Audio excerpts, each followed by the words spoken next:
What would you like to say on your own behalf today?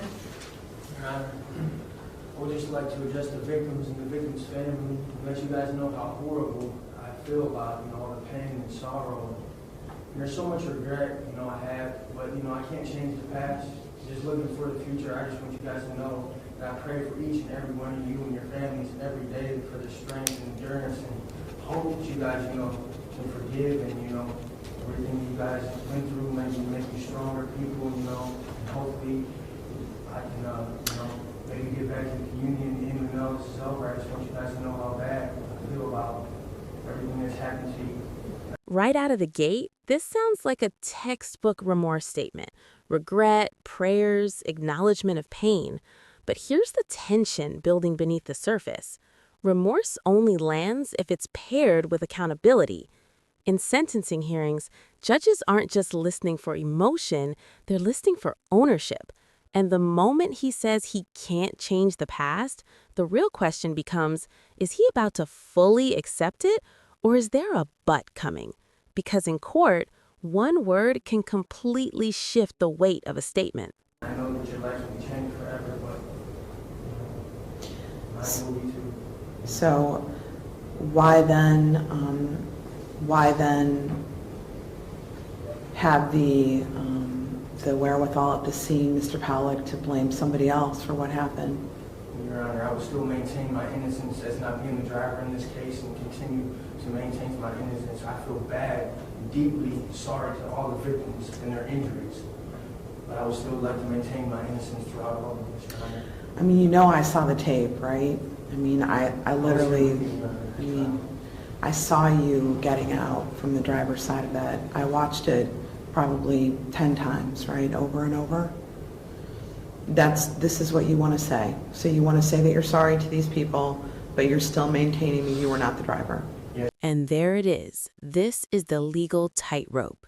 He wants to express sympathy while still maintaining innocence, which is absolutely his right. But here's the courtroom reality. Judges evaluate credibility during sentencing. When there's video evidence, audio recordings, and prior findings, continuing to deny involvement can feel, to the victims and to the court, like a refusal to take responsibility. That's why the judge presses him, not to trap him, but to test whether his apology aligns with the established facts. Can you be sorry for harm while denying you caused it? That contradiction is about to define this entire outcome. Okay. I just want to remind the court I still have my appellate rights and everything, and I'm still going to maintain my innocence through this. But that does not change the fact that I have regret for every person and every victim in this court, how bad I feel about everybody. So they know. I mean, they've watched the tape. They heard you on the audio recording. They heard you talking to your co-defendant. So it's insulting, at the very least, I think, for many of them, to have you say that you're sorry to them, but then on the other hand, say that you're not the person who was responsible. Does that make sense to you? Knowing that it could be frustrating from their perspective, that we could see you, what appeared to be you, getting out of the driver's seat of that car, of that truck. We heard you on the tape talking about this incident and what happened. So to continue to maintain that perspective is a bit difficult for the court to swallow, as you can imagine. I understand. Okay. Is there anything else that you would like to say? Anything else, Mr. Paul? No, there's a whole bunch I'd like to say to that, but I won't. And also before the court as well as the ultimate sentence in this case. Thank you. Thank you. So to begin with, I have reviewed your prior pre-sentence investigation, and I'm going to indicate that you have a rather extensive criminal history beginning in 1998 for burglary, gross sexual imposition in 2001, receiving stolen property 2001, robbery 2002, domestic violence 2004, several counts of no driver's license, and that would be 2005 and 2005, a conviction for fleeing the scene, count 1, of that case. Felonious assault, attempted felonious assault, receiving stolen property, 2005. Assault and resisting arrest, 2005. Domestic violence and resisting arrest in 2006. 2006, breaking and entering, theft, criminal damaging, criminal mischief, attempted theft, that is all in 2006. Receiving stolen property, count 1, felony 4 in 2006. Failing to comply, receiving stolen property, possessing criminal tools, 2006. Contributing to the delinquency of a minor, grand theft of a motor vehicle, 2007. Obstructing official business, 2007. Receiving stolen property of a motor vehicle in 2007. 2008, breaking and entering. That would have also been additionally 2008, another count of breaking and entering, so 2 separate cases. And theft of a motor vehicle. 2010 in West Virginia, bringing stolen property into the state. Criminal damaging in 2010, receiving stolen property 2011, driving under suspension, expired plates, fictitious plates, grand theft of a motor vehicle out of Eastlake. 2011, burglary and possessing criminal tools with, I might add, ammunition, a starter pistol, and 4 watches, similar to, as I recall, what was recovered in the van, if I'm not mistaken, Mr. Paul. 2011, failing to comply with the order or signal of a police officer. And of course, that brings us to where we are here today. So, additionally, I want to indicate for the record that I've reviewed the competency report and, of course, the defendant's criminal history. The court, having considered all of the required factors under 29, 11, 12, and 13, at this time sanctions the defendant in counts 1 through 13 to 10 years in the Lorraine Correctional Institution. In counts 14 through 26, 30 months on each of the 13 counts to be served consecutively to each other. Additionally, 3 years on the failing to comply, count 27. That will be served prior to and consecutively to the base counts, and consecutively to counts 14 through 26, and counts 1 through 13. 12 months on counts 30, 31, and 32, for a total of 35 and a half years. 35 and a half years. That number didn't just happen. Listen closely to how the judge structured that sentence. Consecutive terms. That means each count stacks on top of the other instead of running at the same time.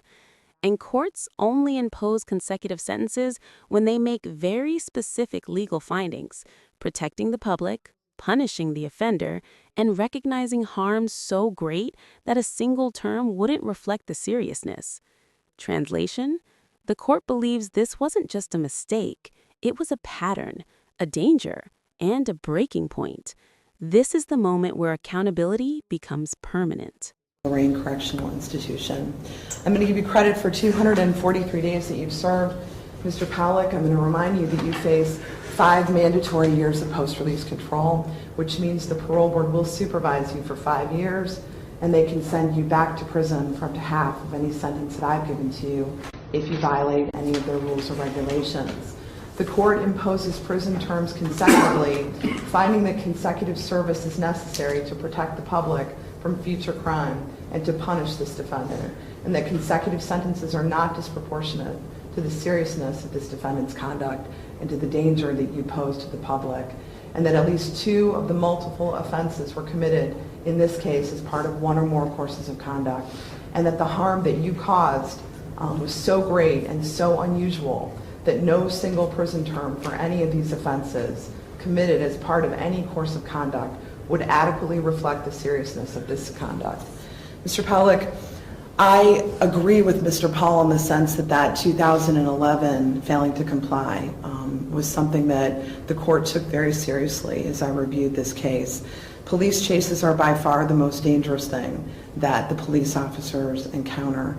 And I looked at that article as well. Mr. Mullen and I were actually looking at it together.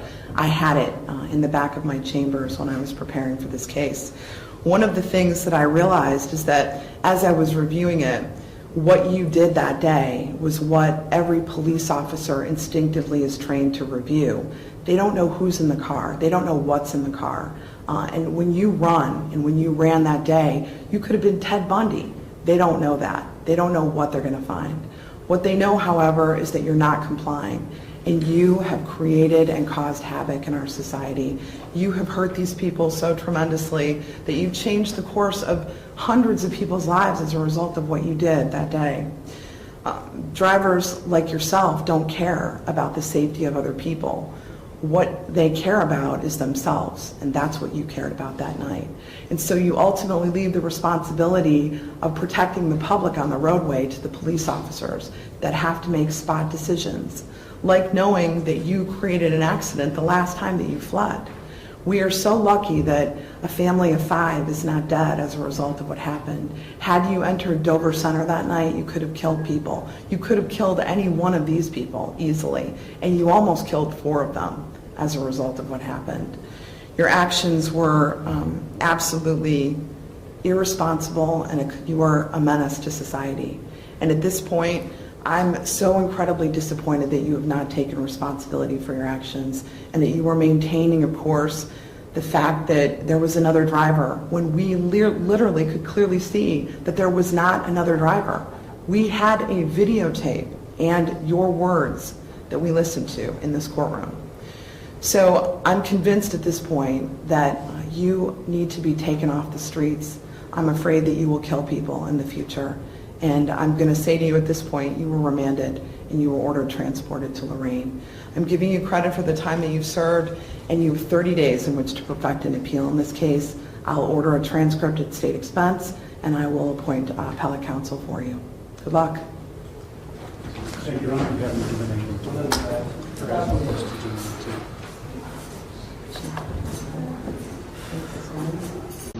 Mr. Ferris, I'm going to make